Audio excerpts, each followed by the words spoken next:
Hart to Hart wasn't just a hit TV series of the late 70s and early 80s. It was a glamorous crime-solving journey led by the iconic couple Jonathan and Jennifer Hart, etched deeply into the memories of its fans. But behind the glitz and glamour, many stars of the show have since left us, some through tragic accidents, others due to unforeseen illnesses. Let's look back at the beloved faces of Hart to Hart and honor the legacy they left behind. Don't forget to like and subscribe. Let's go. Lionel Stander as Max.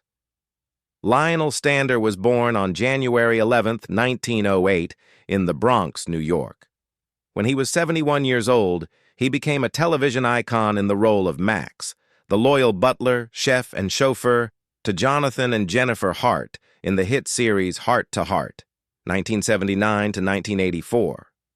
For this role, he won the Golden Globe in 1982 for Best Supporting Actor.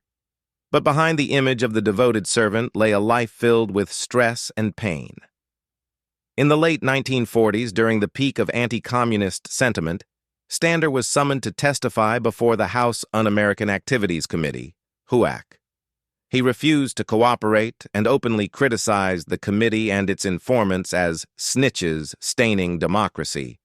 That bold stance effectively blacklisted him from Hollywood for nearly 20 years. Career downfall led to personal crisis. His marriage ended bitterly, leaving behind emotional scars he rarely discussed. Pushed to society's margins, Stander sank into hard liquor, bursts of anger, and crushing loneliness. His fiery, outspoken nature further alienated him from friends and colleagues. Instead of the spotlight, he survived by working as a stockbroker, taking minor stage roles, and even once serving as the Mardi Gras king to make ends meet. Time, however, was no longer on his side. After the series ended, Stander's health declined rapidly. Years of alcohol, tobacco, and emotional strain took their toll, and he was diagnosed with lung cancer. On November 30, 1994, he died in Los Angeles when he was 86 years old, ending a nearly 70-year artistic journey, one marked largely by controversy, political punishment, and deep solitude. Ray Milland as Stephen Harrison Edwards. Ray Milland, born Alfred Reginald Jones, was born on January 3, 1907, in Wales. When he was 75 years old, he appeared in Hart to Hart as Stephen Harrison Edwards, leaving a notable impression beside Jennifer Hart.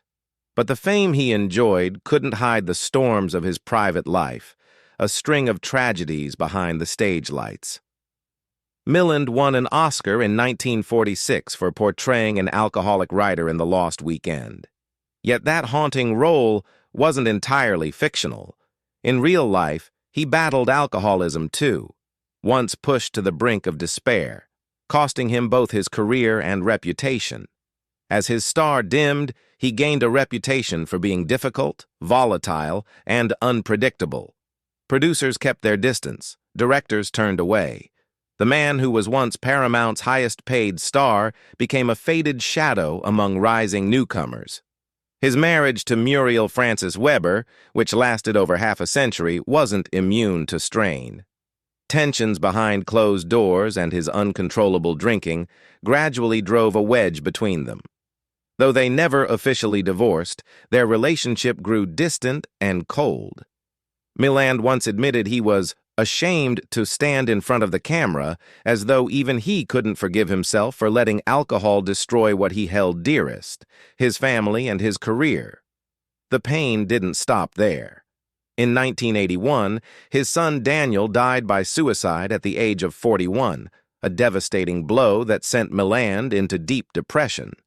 He lost his passion for acting and quietly withdrew from Hollywood. Ray Milland passed away on March 10, 1986, from lung cancer when he was 79 years old.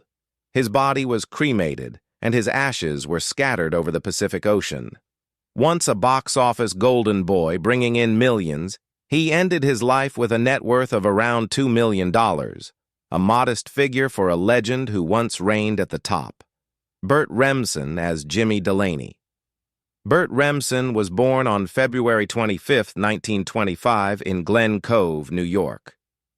When he was 54 years old, he appeared in Hart as Jimmy Delaney, a minor character but beloved for his honesty and weathered charm, mirroring the real man behind the role. But behind those somber eyes lay a life marked by quiet wounds, from war trauma and broken marriages to a lifelong battle with addiction. Before acting, Remson served aboard the USS Laffey during World War II, narrowly surviving when the ship was attacked by 22 Japanese kamikaze planes over 80 minutes. Though severely burned, he lived, but the scars of war ran deeper than skin. Returning home, he carried an invisible fracture within. Though he collaborated with renowned directors like Robert Altman and appeared in many classic films, Remson never quite reached stardom. A serious on-set accident led him to temporarily step away from acting, working instead as a casting director. But behind the scenes, he fell deep into alcohol, not just to numb the pain of missed opportunities, but to escape the growing emptiness inside. His marriage to actress Katharine McGregor, Mrs. Olson, from Little House on the Prairie, ended in bitterness. Though he later lived with second wife Barbara Joyce Dodd, nothing could fill the emotional void. Remson often lost control on set, once being kicked off a project after a drunken outburst. Anger, affairs, and emotional distance slowly turned him into someone Hollywood quietly forgot. By the 1990s, Remson sank into deep depression, growing reclusive and rarely appearing in public. He confided in friends that he had lost every precious opportunity, not from lack of talent, but because he couldn't conquer his own demons. Bert Remson died on April 22, 1999, from complications of old age when he was 74 years old.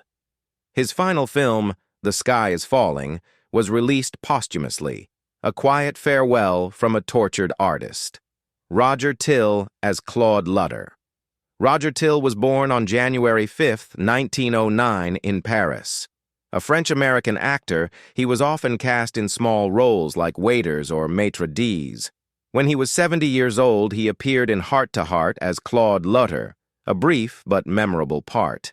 Yet behind the screen charm of a refined French gentleman lay a darker reality, a life filled with unspoken pain and troubled relationships. His first marriage ended in heartbreak. The woman he loved dearly died suddenly, leaving behind rumors that haunted him for years. Whispers that she was the victim of a jealous, controlling, overly strict husband. These whispers were never confirmed, but they lingered like a silent verdict. After that loss, Roger was never the same. He fell into nameless affairs, and friends called him a lover in the shadows. Short flings, exposed affairs, and growing distrust slowly alienated him. Behind the scenes, he was said to be quick-tempered and unpredictable, often unsettling fellow actors. While never formally blacklisted, he was quietly passed over for major roles, repeatedly cast only as the elegant waiter, the manager, the fancy host, never the leading man. In his final decade, Roger's mental health declined sharply. He became isolated, refused interviews, cut ties with former colleagues, and all but vanished from the entertainment world. Many believe loneliness and regret dragged him into lasting depression, though he never publicly addressed it. Sadly, Roger Till passed away on June 28, 2002, in Los Angeles when he was 93 years old. James Luisi as Damian Troy. James Luisi was born on November 2, 1928, in East Harlem, New York. When he was 53 years old, he appeared in Hart as Damian Troy, a supporting character with a cold, unpredictable edge that mirrored the complex man he was in real life. Though once in the spotlight for his role as Lieutenant Doug Chapman in the Rockford Files, Luisi's life eventually sank into darkness, largely due to personal mistakes that proved impossible to undo. At the peak of his career, Luisi was a familiar face on American television, known for his sharp and assertive acting style.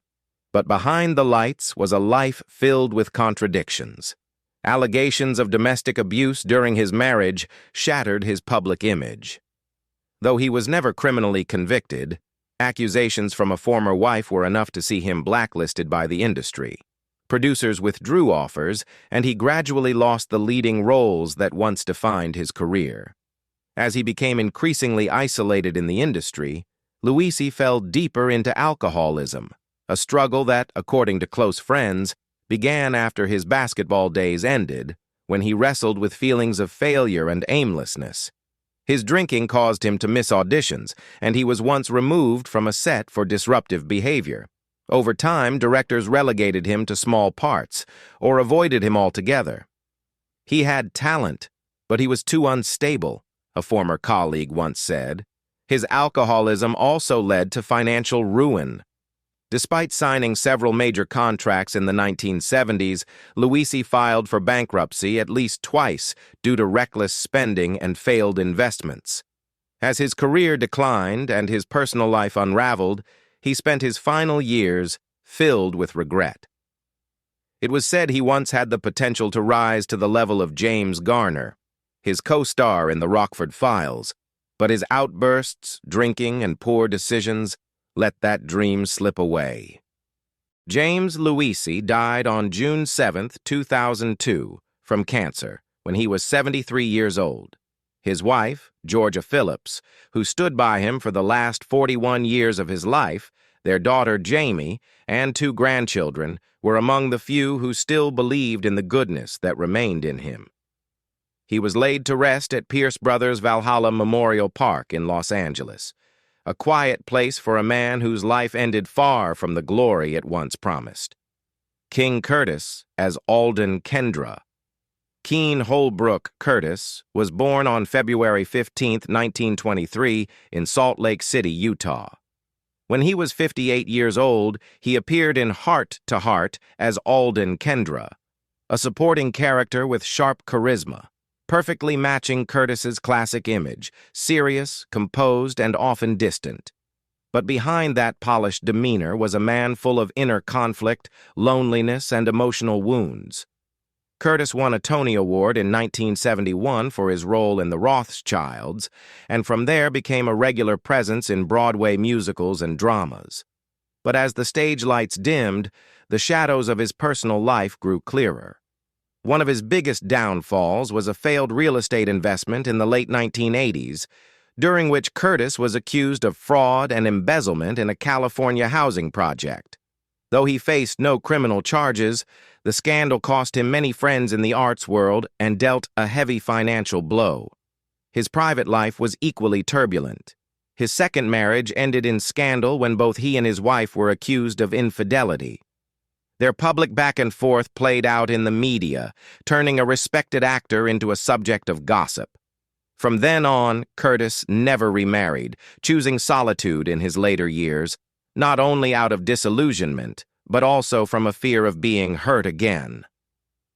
Keen Curtis died on October 13, 2002, at the age of 79, in a nursing home in Bountiful, Utah, due to complications from Alzheimer's disease. He had no children, never remarried after his final divorce, and was quietly buried at Bountiful Memorial Park. There was no grand memorial, no media fanfare, only a few modest obituaries noting the passing of an actor who had once stood center stage on Broadway, Maurice as André. Maurice was born on March 23, 1915, in La Croix-Valmer, France. When he was 66 years old, he appeared in Hart as André, a character typical of his roles. Waiters, restaurant managers, always neat, courteous, with a slight air of French pride. But beneath that suave exterior was a man riddled with personal and professional fractures. A former member of the French resistance during World War II, Marsac arrived in Hollywood with an aristocratic air, but was quickly typecast into roles like maitre d's and servers. Behind the scenes, colleagues recalled that Marsac had a habit of manipulating younger actors, offering cutting critiques or subtly stealing the spotlight. One director once said, "He was too skilled to be dismissed, but too difficult to work with twice." His relationships with producers were also strained, often due to his drinking, which led him to show up on set intoxicated on more than one occasion. In real life, he was an excellent croquet player, ranked in the U.S. top 25 in 1986, and a participant in international competitions. But professionally, Marsac became increasingly isolated. Fewer film offers came his way, not because of age, but because of his difficult reputation. After 1987, he all but disappeared from the screen, appearing only at croquet clubs with his wife Melanie, his partner of 55 years. Maurice Marsac died on May 6, 2007, from cardiac arrest, just 3 weeks after his wife passed. They had no children. Marsac was 92 years old when he passed, and he left this world quietly, just as his career had quietly faded away. Richard B. Shull as Lieutenant Gillis. Richard Bruce Shull was born on February 24, 1929, in Evanston, Illinois. A gifted actor, he appeared in dozens of films and on Broadway. When he was 51 years old, he played Lieutenant Gillis in Hart, a quiet secondary role, yet memorable for his quirky intelligence and sharp expression. Throughout his career, Shull was known for his extreme old-fashioned style. He wore vintage suits, wrote with fountain pens, and even owned a private rail car to travel across America. But behind the eccentric charm was a soul filled with pain and emotional stagnation. His marriage ended quietly, though rumors of infidelity and emotional abuse lingered. Family members said he often enforced strict rules at home, eventually pushing his wife and child away. That coldness turned his New York apartment into a voluntary prison, a place he lived alone, with memories no one else wanted to revisit. His pain wasn't just personal. Shull's career stalled after a major argument with a director, which led to a temporary freeze from major studios. He rejected modern roles, claiming they lacked classic spirit, and because of this, he lost opportunities in a younger, more commercial Hollywood. The more he was pushed to the margins, the deeper he sank into anxiety and a quiet sense of failure, sometimes veering into mild depression, though he refused therapy, saying, "That's not how we did things in the 40s. On October 14, 1999, Richard B. Shull died of a heart attack in his own apartment while performing in the Broadway play Epic Proportions. He was 70 years old, passing away in the middle of a New York autumn with no wife or children by his side. Only a few colleagues and literary friends who remembered him as a man out of time, who lived in the wrong era. John Riley as Billingsley. John Henry Matthew Riley was born on November 11, 1934, in Chicago. In 1981, when he was 47 years old, he appeared in Hart as Billingsley, a supporting character with a cool and calculated presence fitting for his disciplined, seasoned demeanor. But behind the stage lights, Riley's life was filled with deep, hidden shadows. His marriage to Liz, once thought to be solid, along with their 5 daughters, ultimately crumbled in bitterness.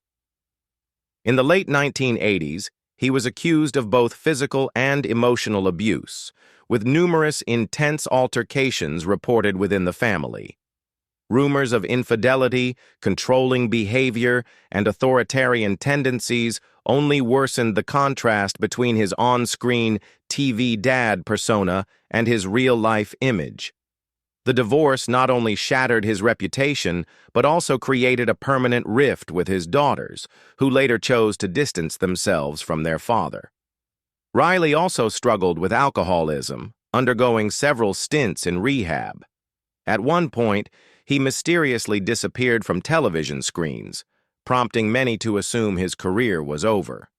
Though he did return in a few small roles, colleagues said he never regained his former form. His addiction, shame, and advancing age had eroded both his talent and his will. As one producer put it, "He used to be our first choice, Later, we had to think twice. No one wanted to risk that kind of volatility. On January 9th, 2021, John Riley passed away from a heart attack when he was 86 years old. None of his children were present in his final moments, only a nurse and an old letter from his ex-wife, kept in the drawer beside his bed. People said he lived and died like an actor, always carrying wounds inside, but never letting anyone truly see them. Henry Darrow as Inspector Correa. Henry Darrow, born Enrique Tomás Delgado Jiménez, was born on September 15, 1933. In 1979, when he was 46 years old, Darrow joined the hit crime series Hart, playing Inspector Correa, a stern, sharp character who represented a morally gray corner of law enforcement. But behind the uniformed figure on screen, Henry Darrow's real life was a long string of personal tragedies. His first marriage to Louise, his steady support during his early days in Pasadena, fell apart as emotional distance grew between them. They had 2 children, but the family life quickly unraveled under accusations of infidelity. After the divorce, Darrow lived alone, and that solitude opened the door to a dangerous habit: alcohol. He began using alcohol to escape reality, to dull the pain of rejection in both love and career. His prolonged addiction made him erratic, short-tempered on set, and strained his relationships with colleagues. Some sources reported he was once suspended from filming after an argument with a director while intoxicated.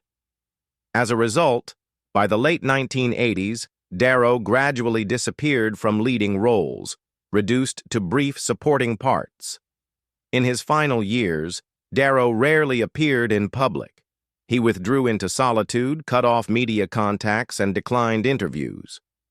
On March 14, 2021, he passed away at the age of 87 from natural causes, closing the book on a once radiant yet stormy artistic life. Jim McMullen as Larry Fields. James P. McMullen was born on October 13, 1936, in Long Island, New York. In 1981, when he was 45 years old, he appeared in the crime series Hart, playing Larry Fields, a suave but mysterious supporting character who helped heighten the tension in episodes surrounding Jonathan and Jennifer Hart. Beneath the glow of television, few knew that McMullen's real life was one of quiet tragedy. His acting career began with a fateful encounter with screenwriter William Ing, but that same destiny led him into a world of temptation. As fame came too quickly, McMullen fell into the grip of alcohol and drugs, companions that followed him for decades. On-set arguments, erratic behavior, and uncooperative attitudes made directors cautious. For many producers, McMullen became a ticking time bomb, more risk than reward. Addiction also destroyed his personal life. His marriage, once a pillar of emotional support, collapsed amid accusations of neglect and prolonged emotional abuse. His wife eventually left, and their children distanced themselves from him as well. Though he made multiple attempts at recovery and tried to return to acting, his decline made it impossible to recapture his past stature. By the late 1990s, he had all but vanished from Hollywood, retreating into a quiet life after more than 150 television roles. James McMullen passed away on May 31, 2019, at the age of 82, in a modest home in Wofford Heights, California. His passing served as a poignant reminder of how fame can lead some stars astray, lost in the very spotlight they once shone in. Shelley Smith as Marina Belson. Shelley Smith was born on October 25, 1952, in Princeton, New Jersey. When she was 28 years old, she appeared in Hart as Marina Belson, a glamorous, mysterious supporting character featured in several episodes, bringing moments of both luxury and tension to the series. But behind that flawless face lay a lifetime of pain and scars that never healed. Before acting, Shelley was a top model, gracing the covers of prestigious magazines like Vogue, Glamour, and Harper's Bazaar. But the spotlight didn't always shine kindly. In the late 1970s, she struggled with drug addiction, a silent battle that led to multiple hospitalizations. She once collapsed on set and was temporarily blacklisted from Hollywood, especially after a scandalous affair with a married director. Leaked photos and insider accounts pushed her into a media storm where her reputation was shredded and roles quickly disappeared. Despite efforts to rebound, Shelley was often cast in typecast roles: the cold beauty, the unfaithful wife, the seductive mistress. As her career stalled in the late 1980s, she stepped away from Hollywood, returned to school, and unexpectedly earned a master's degree in psychology from Antioch University. Yet, her personal life remained fraught with sorrow. In 1989, her first son with ex-husband Reed Nathan died just 3 days after birth, an unhealable wound. She and her later husband turned to surrogacy, welcoming twins Nicholas and Miranda in 1995. Her second marriage, to actor Michael Maguire, could not save her from a sense of disconnection. Though she founded Hatch Fertility, helping thousands of couples with infertility, Shelley herself seemed unable to rescue her own heart from loneliness. In her final years, she lived quietly, avoiding the public eye. On August 5, 2023, Shelley Smith suffered cardiac arrest in Los Angeles and passed away 3 days later, on August 8th, when she was 70 years old. Thus ended the life of a beauty who once captivated a nation, with a quiet, mournful note. Joshua Bryant as Dan Willman. Joshua Bryant, born Joseph Bryant, was born on July 2, 1940 in Norfolk, Virginia.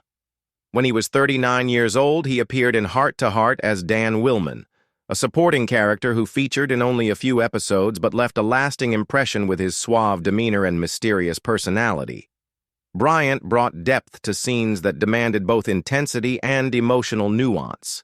He began his career on the stage with solid training at the Pasadena Playhouse and London's Royal Academy of Dramatic Art. With a foundation that many of his peers envied, Bryant entered the world of film and television with great ambition after serving in the Signal Corps, only to be gradually turned away by the very industry he sought to conquer. Aside from a few notable roles in MASH, The Rockford Files, and Salem's Lot, his career steadily faded after the 1980s, due in part to personal struggles that quietly undermined his reputation. Behind the intellectual and composed exterior was a man battling a hidden gambling addiction. He often found himself in serious debt and surrounded by rumors of shady dealings to cover the losses. His first marriage to a fellow actress ended in public turmoil, with his ex-wife accusing him of being controlling, emotionally distant, and authoritarian, even in decisions about raising their children. Their divorce was contentious and left emotional scars, especially in his fractured relationship with his kids. After Hart, the acting offers dwindled. As Hollywood raced ahead with a new generation of stars, Bryant chose to step back and leave the spotlight.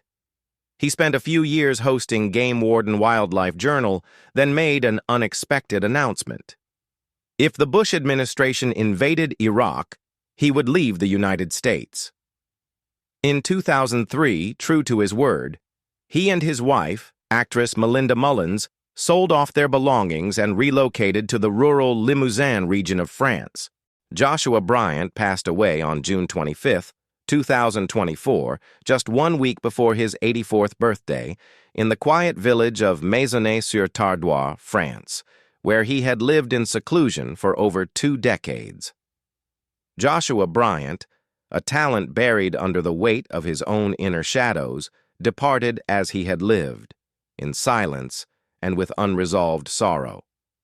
The stars of Hart left behind an unforgettable legacy, but their lives were often marked by tragedies that stir a deep sense of sorrow. Which character was your favorite, and how did you feel learning about their fate? Share your thoughts in the comments, and don't forget to like and subscribe so you won't miss the next powerful story.